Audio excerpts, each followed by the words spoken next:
Hey everybody, what's going on? Rob Cesternino. I'm back with another Survivor burning question for episode number 5 of Survivor 44. I really loved this week's episode. Had a great time in Raleigh talking about it at our live show with our panel. And so super fun to be there in person with so many people that have been enjoying the season and all the content that we've been doing. So excited to be back here once again. Let me quickly just shout out our editor, Jill, who's been doing a great job with helping me get these podcasts and videos out to you for this series, which I've enjoyed doing so much this season.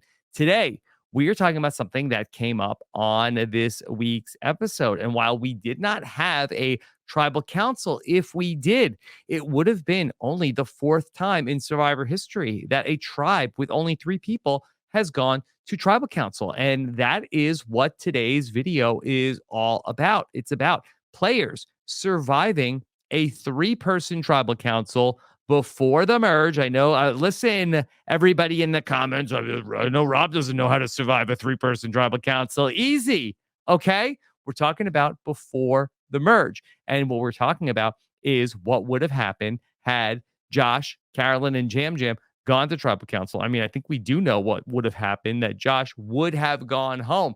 But I do want to talk about what happens when 3 people go to tribal council. And specifically, how does one person ultimately end up being the person who goes home? And what does it mean for the 2 people who survive the vote? I mentioned that there were 3 times previously in Survivor history where we have had a tribe go to tribal council with just 3 people before the merge. All 3 of those scenarios I've gone back and watched, and all of them I think played out pretty differently with very different results moving forward for how it impacted the rest of the game. And so that is what I'd like to talk about here with you today as we take a look back at Survivor's 3 previous pre-merge tribal councils. Now, of course, the first time this happens, I'm sure a lot of people remember, it was back in Survivor Palau as Ulong was circling the drain. It was Stephanie, it was Bobby John, and it was Ibrahim. And it was on day 18 that Ulong was going to go to tribal council once again. Now, I went back and I looked at what had happened at the vote prior to the 3-person vote. And in this case, in Survivor Palau, it was a 2-2 tie where it was actually Stephanie and James Miller had voted together at the final 4. My Steph. And he voted with her. And it was Bobby John and Ibrahim. And they had a seemingly unbreakable connection, the 2 of them. They were both from the great state of Alabama. And they did have a bond over that. And so Ibrahim, though, he just seemed like he was out of gas at this point in the game. And he's a big, strong guy. And a lot of times you see where athletes, they get on the show and they just are like burning so many calories that they don't have a lot in the tank. Ibrahim, after they end up losing the challenge, it seems like he doesn't really even want to talk. And Stephanie, such a motor that she has as a Survivor player. And she's somebody who, just like the story of her, especially all through Palau, is that she just is gonna keep on going. She doesn't quit unless it's on a endurance challenge and she has the chance to eat pizza. But Stephanie just has so much tenacity. Ultimately, we see Ibrahim and Bobby John, and they're talking. Ibrahim is talking about how he doesn't even want to go to tribal council. Bobby John, or at least vote at tribal council. He feels like everybody deserves to be there. Bobby John ultimately is the swing vote. We don't really hear any sort of campaigning from Ibrahim to Bobby John. What we do see is Stephanie really trying to campaign to Bobby John. And Stephanie is saying like, hey, I think that, you need to keep me. And she's just like trying to lay out the case. I know, but I thought that we said if it was us 3, we would go out. Yeah, but I want to kind of wait before we start talking about all that. I don't really want to talk about it, And the only thing that we hear Bobby John say is that he thinks that Stephanie would be more upset if he voted her out than Ibrahim ultimately would be. But Bobby John is giving her nothing. He says nothing. He says that he doesn't want to talk about it. He will basically let her know when he votes at tribal council, and that Stephanie says, okay, it's like he says he's going to keep me, but it was like a very wishy-washy way to go. We see Stephanie go to Ibrahim and say, hey, she'll vote out Bobby John. I'm thinking about doing it anyway because he promised me, and I know he promised you too. And why leave it in his hands when we could end it right now? And Ibrahim is saying to Stephanie, yeah, I don't know. And both of them are sort of giving her nothing. It's actually like quite a surprise, I feel like, going back and watching it, that Bobby John voted for Ibrahim and voted to keep Stephanie. And I went back and I watched the next episode, and all I get from Bobby John is that he feels like that Stephanie is going to be more of a help in the challenges. Also, it's very funny that Jeff has like laryngitis at the tribal council that they go to, and he has to ask to excuse his voice because he has a sore throat at tribal council. I want to apologize for my voice. No, it's hard to hear. So Bobby John votes out Ibrahim, and ultimately we know how the rest is history. And then Bobby John and Stephanie are going to be headed to a heads up fire making, and Stephanie is going to be the person to advance, and Bobby John is going to go home. Now maybe you could argue that in some ways Bobby John backed the right horse, because Stephanie is going to be the person who's going to be returning, and then Bobby John gets to return for another season with Stephanie as the person who was the final two at Ulong. But ultimately, when I look back at this, I think Bobby John chose wrong here. Stephanie is a person who is just that her whole survivor ethos is that she is the person who doesn't give up. She's not going to quit. Bobby John knows how bad I want to stay, and I'm not ready to go yet. And I don't plan on going, and there's no reason for me to go. While Stephanie might have offered more in the next challenge, again, which is the only time that we see a two-person tribe compete in survivor history, that for Ibrahim, that he was a person who was seemingly like ready to like roll over and die.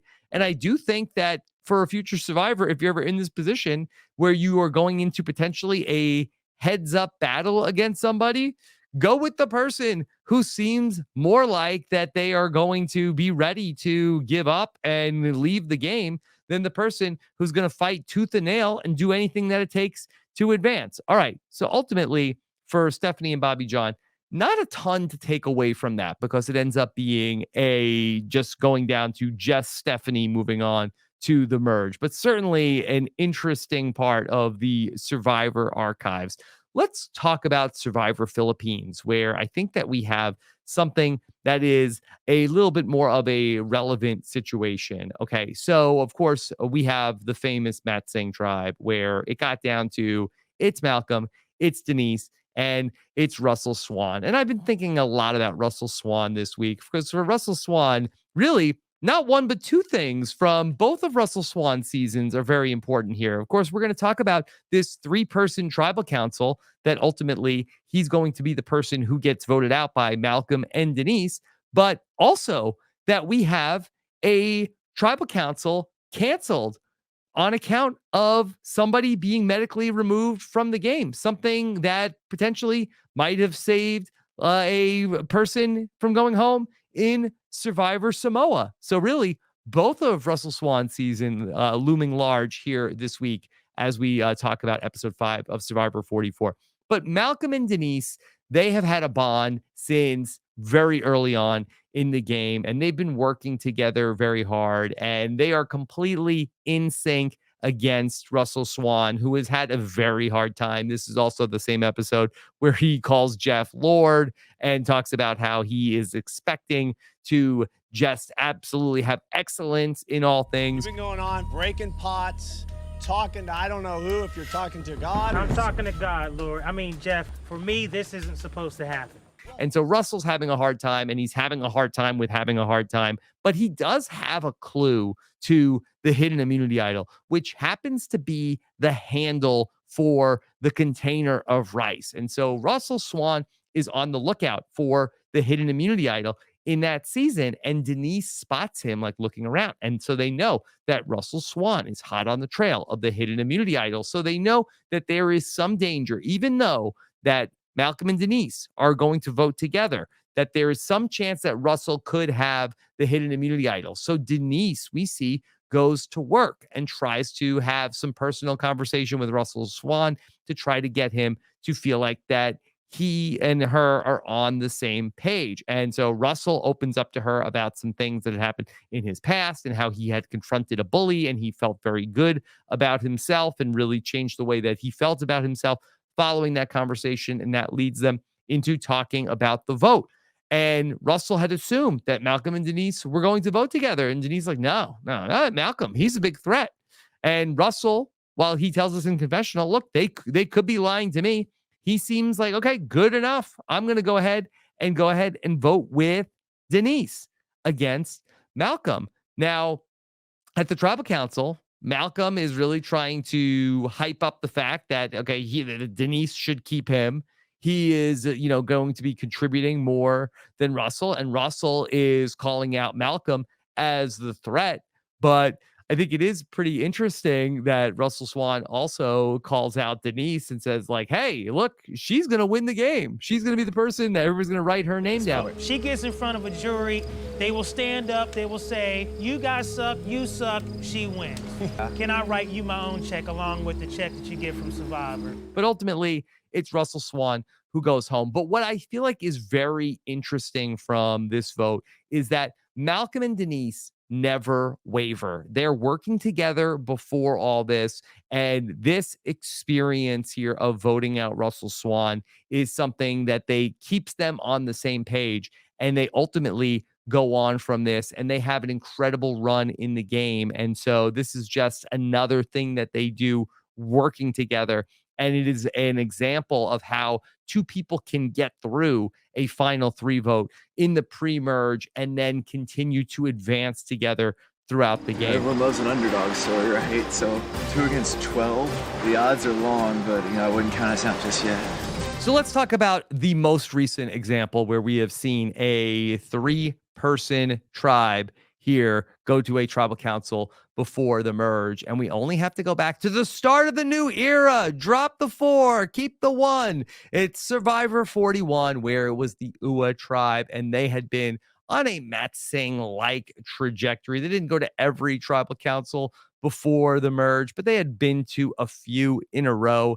And then it was time for Ricard and Shan and Jeannie Machini to go to a 3-person tribal council. Now, what makes this one so interesting is all of the implications from the advantages here in the new era, specifically the Beware advantage. Now, JD from that tribe had previously gone to Shipwheel Island. He had earned an extra vote. He hid it from Ricard and Shan. And what Ricard and Shan came up with when Shan spotted JD with the extra vote was that Shan said to JD, let me hold your extra vote. That will prove that I can trust you. And then they voted him out with the extra vote. So Jeannie Machini ends up tracking down the Beware advantage and tells Ricard and Shan. And when Jeannie is out in the water, they end up swapping out a fake idol for the Beware advantage. But just to prevent Shan from losing the extra vote,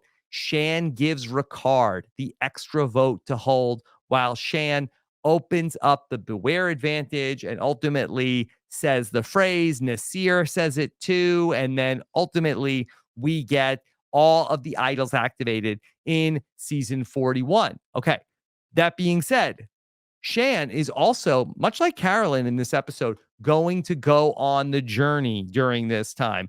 And while Shan is away, we see Ricard and Jeannie talking it through. Now, Ricard and Jeannie do not have much of a relationship. Jeannie is all Shan all the way. And Ricard is trying to play up, hey, I'm really worried that she's going to vote me out, and is trying to throw Shan under the bus to Jeannie. My game plan is throw Shan under the bus, create a story for Jeannie of why she needs to vote with me to take out Shan. And it seems like that Jeannie, based on what we get in the episode, is feeling like, okay, yeah, let me just keep the receipts on this. And then seems like she's probably going to go back to Shan. And even though we don't get this implicitly in the episode, be like, yeah, Ricard said this, Ricard said this, Ricard said this. What we do get is when we see Shan come back, that there are the seeds of the distrust between Ricard and Shan. And so Ricard has the extra vote. Shan now has an idol active. Shan has been to Shipwheel Island. Shan did not risk her vote because she bonded with Liana. She didn't want to lose her vote. I think that there's also some distrust of, is Shan lying about what happened on Shipwheel Island? And we have this moment where Ricard and Shan, they cannot get on the same page.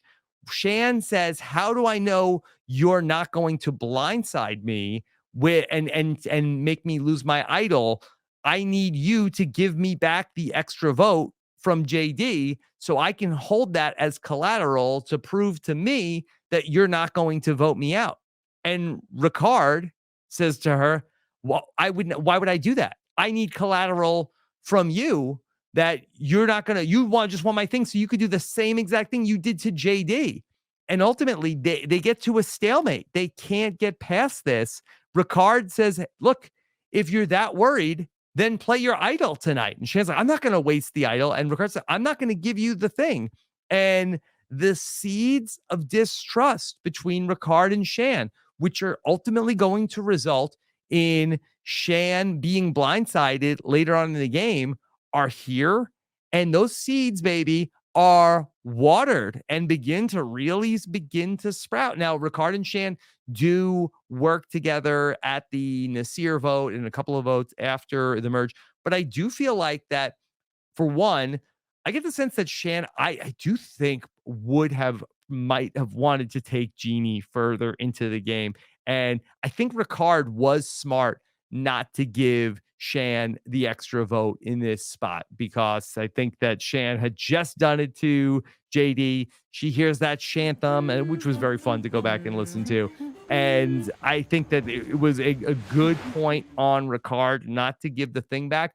But it's a demerit to both of them that they were not able to work past this. And yes, they are able to vote Jeannie out of the game, but ultimately that this is just a crack which is never going to heal. And so while they survive, both of them, the 3-person tribal council, they ultimately are going to lose the game. And the origins of that story really start to happen here. Because advantages, they come and they go, but the trust is what carries you ultimately to the end. And so that's what this vote is about for me tonight, is the individual that I can trust going with to the end. So now that we've seen the different ways that the 3-person tribal council can play out and then also affect the game, let's talk a little bit about what happened at the Tika tribe. Now, again, they did not go to a 3-person tribal council, but we ultimately know from all of the context in the episode, they were headed to that tribal council and Josh would have been voted out.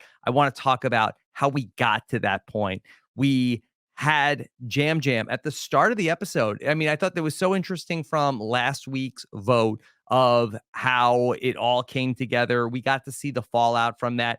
Jam Jam was blindsided. And coming into this episode, it really seemed like that Josh and Carolyn seemed like that they were in the best position to move forward. And we saw Jam Jam and Carolyn try to talk it through, but there is an emotional connection between Jam Jam and Carolyn. That is undeniable. But Sarah, for whatever reason, seemed to aggravate that relationship. But now with Sarah gone, the door was kind of open for Jam Jam and Carolyn to rekindle their relationship in the game. So Josh is not feeling safe.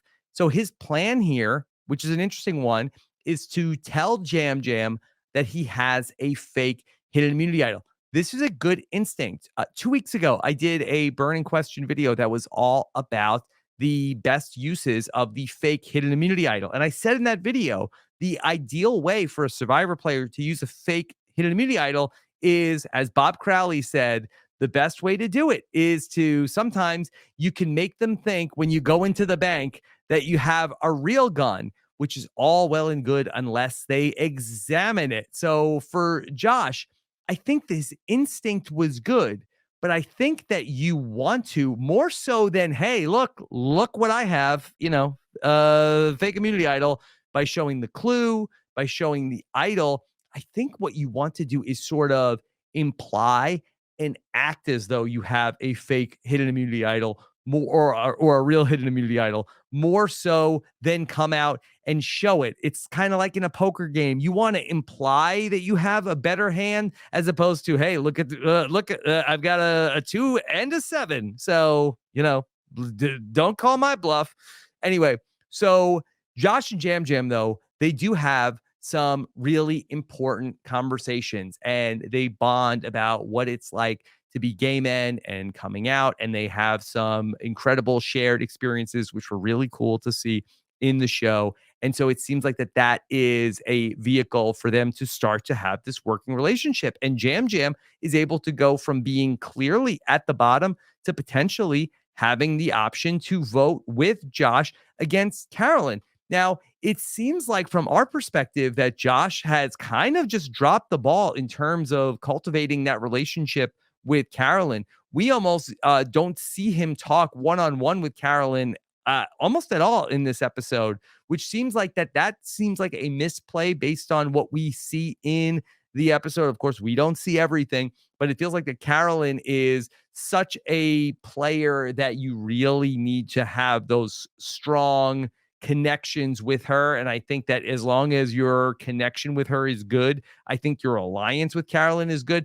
And it seems like that to me, Josh fundamentally misread the way to work with Carolyn after seeing how she worked in the last vote by not really trying to cultivate that relationship with her. Seemed like a misplay on his part. Now, Carolyn, she's going to go off to the feast. And now, no fault of Josh's, but when Brandon and Danny get together and they talk about all of the guys are going to work together and Josh is a strong guy and he's going to be part of it and Carolyn just needs to worry about herself. Hey, well, yeah, I'm glad you guys worked it out.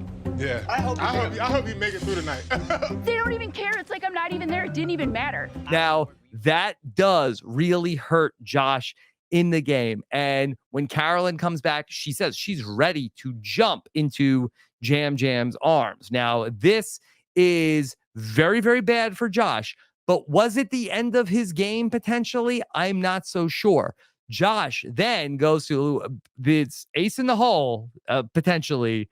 I am not going home, I guess, because I've got my idol. And Carolyn, who is so fun and so blunt, is like, let me see the note. Let me see the note. He's like, this is the same note you showed me the other day. And then they ultimately get to the beads. And Jam Jam is like, these are the beads from the tree mail. So, are those the beads from tree mail? No. These are the beads from tree mail, Josh. And now the farce that was the fake idol becomes something that seems to even bring Jam Jam and Carolyn closer together. What were we even thinking? We get back together. This is like makeup bonding for the two of them to just laugh and laugh and laugh over how bad Josh's fake idol is. Nature has healed. Jam Jam and Carolyn are back on the same page. Josh seemed to have a chance to make things work with Carolyn. He also seemed to have a shot to make things work with Jam Jam, but he fumbled the bag and perhaps turned Jam Jam and Carolyn into what might be this season's Malcolm and Denise. Now, Jeff Probst shows up. And of course, we know Matthew has been medically evacuated from the game. What was supposed to happen is now not going to happen. And the question is, what will happen instead? Did Josh avoid his certain doom, or is this a case of Survivor Final Destination where Josh's fate is inevitable? I think it's going to depend on what happens at the Mergatory split. But now this is the second tribe this season that we've seen say that, yep, Josh is the next person to go. That's 2 out of 3. So my prediction is that Josh, I think, is still headed to Ponderosa just a few days after he was originally scheduled to arrive. Now, as for Jam Jam and Carolyn, they're going to manage to get through losing an immunity challenge in a 3-person tribe. And this is not a thing that many survivors have been able to do. Do they have some unintentional Matt Singh upside? I think that they might. They've had their differences. They've gone to battle, but they've been able to come back together. And now the next mission for them is to maybe get back to another Final 3. I made sure to let Jam Jam know, I'm so sorry that I ever strayed away from you, and like I will never, ever, ever do that again. Please, please. I'm really excited to see how this Mergatory episode is going to play out coming up in this next episode. I don't hate the Mergatory. I talked about this in the live show the other day, but I kind of like just in my head, I look at it like, oh, we're swapping to 2 tribes. And then basically everybody's going to live on one beach and vote out somebody. So I think that there is the possibility of some interesting things happening with so many moving parts. I do not like 3 tribes for many reasons in the first part of the season, but I do think that it can bear some interesting dividends in the second half of the season and creates a very fluid post-merge game. So I can't wait to see where this is all going. And of course, I will continue to bring you these burning questions week after week. I've had so much fun getting to do this season, and I appreciate all of the positive feedback that I've gotten from these. We release them on the weekend for our patrons, and then over on Monday, we let everybody see what we've been doing for the burning question. And on Fridays, I get from the patrons all of the different ideas for this week's burning question. And thank you so much, because those help me really formulate what I'm going to do. I appreciate all of the generous patron support that we've had over this season. If you'd like to become a part of our patron community, head on over to robhasawebsite.com/patron. Thank you so much for joining us for another burning question. Take care, everybody. Have a good one. Bye.